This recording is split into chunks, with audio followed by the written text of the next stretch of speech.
May taas na kamay mo. Dok, sa ilang taon na hindi may taas yan. Wala, di ba?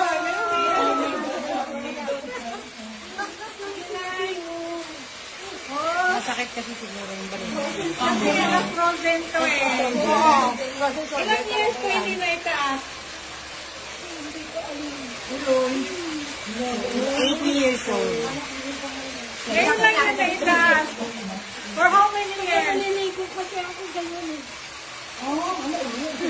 Kasi hindi ko may pasta. Pero ngayon okay na na eh. Sige na na eh. Amazing talaga. 80% in one session, may result kayo. Kayo makakamamdam kayo. 50% that you result. Mami, how old are you na? Thank you. 79. Mami, how old are you? 79. Oh my God. Yay. Makakabili mo yung anak mo. Mga happy si Daddy. Patingin mo namin. Hindi na, kuya na lang. Ilalamig po sa kanya. Sino kuya? Pumunta ka